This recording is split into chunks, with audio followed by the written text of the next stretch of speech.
Masipag talaga ang isang may mic and trata from freebie, paid endorsement, napunta naman siya sa Bayou Flu. Kaya after ng freebie, ay nag-post na kagad si Maymay ng Bayou Flu paid endorsement. Ang sabi ni Maymay, ang caption niya sa kanyang Insta post: "Kamusta kayo mga mahal kong kabugeras? Sana nagpapahinga and relax kayo pag may time.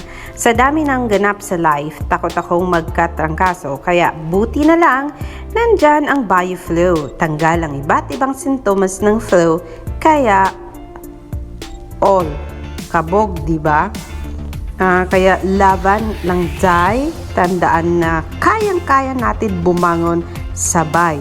Aura, ayan, babangon ka sa flu at Bayou Flu Official." Yan ang hashtag ng isang Maymay and Trata sa kanyang Instagram post. Kaya naman, ang ginawa ng mga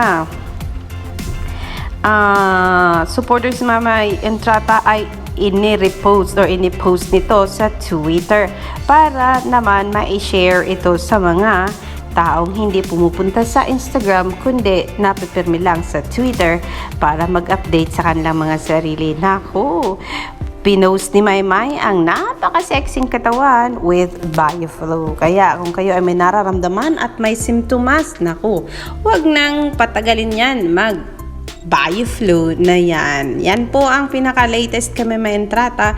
Masipag na bata, post ng mga paid ads niya sa Instagram every now and then. That is why ito naman kanyang mga taga-suporta ay kaliwat kanan din ang pag-embrace sa mga product na ini-endorse ng isang Maymay and Trata. And yes, sabi ng kanyang mga taga-suporta, "When I'm sick, your love is my medicine, Maymay and Trata." Pero syempre,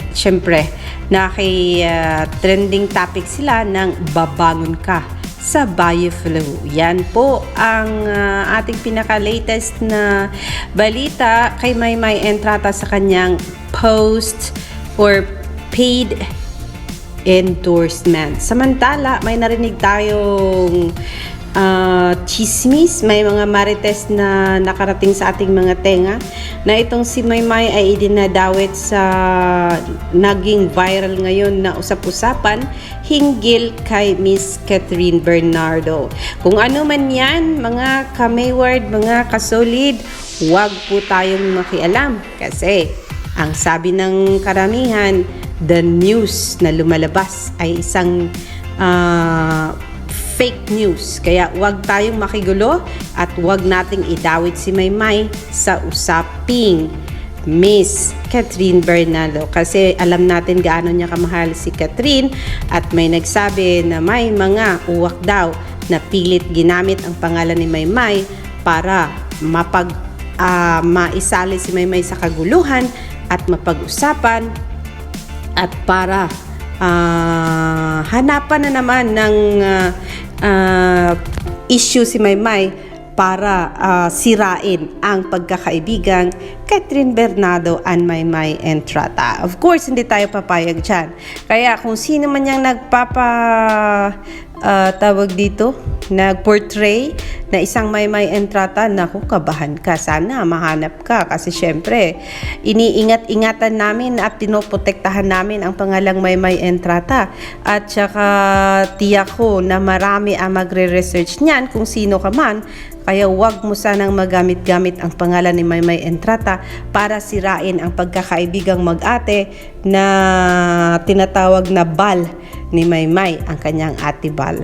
Okay, ang kanyang Catherine Bernardo na kaibigan. Sana lang ay huwag tayong agad-agad na makilahok sa usaping ganyan. Ako walang sasabihin, basta ang gusto ko lang sabihin sa inyo ay may nag-retweet at nag-tweet at nag-post sa Twitter, and they are trying to protect Maymay and Trata, saying it wasn't Maymay and Trata who posted that kind of message para sa kanyang atival. So, kung sino man yan, sana naman ay wag mo nang ulitin kasi sabi nga ni Maymay, naku, ay sabi pala ng iba, hindi pala si Maymay, ang sabi ng iba, walang sikreto na naitatago.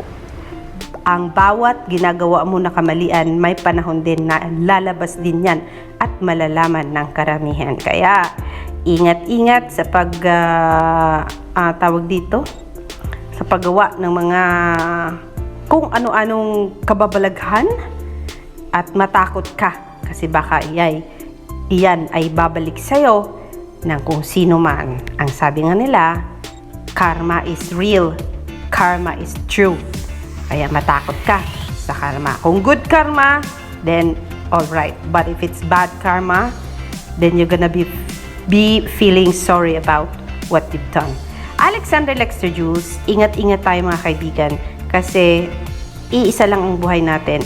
And ingat-ingat din tayo kasi kung mag-pass tayo ng judgment one day, someone will pass judgment onto us. Wag lang sana ang Panginoon, wag lang sana ang Poong May Kapal kasi pag siya ang nagbigay ng judgment, baka mahirapan kang makabangon. Alexander Lexter Jules, I will see you later mga Kamayward. And sa lahat ng mga supporters ni Miss Catherine Bernardo, alam namin na ang laki din ng fandom ni Miss Cat. At alam natin na marami nagmamahal kay Miss Catherine Bernardo. Sana ay pakiramdaman muna ninyo kung anong nangyayari sa kapaligiran. At huwag din basta-basta maniwala. Malay natin, may gusto lang sumira sa pagkakaibigang Maymay at Catherine Bernardo.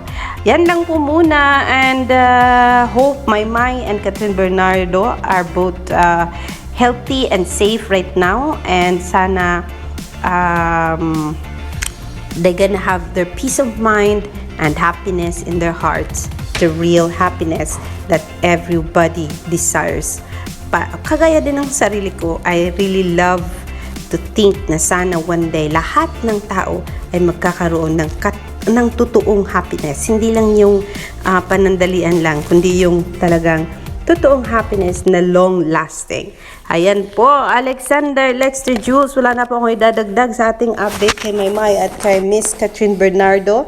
And then, of course, huwag natin kalimutan i-embrace ang mga paid endorsement ni Maymay. Kaliwat kanan po yan, from Megan Beauty Products to Freebie.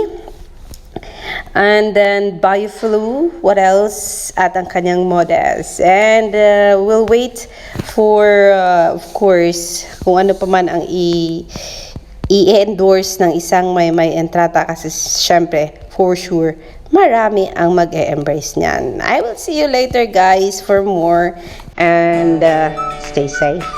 Bye!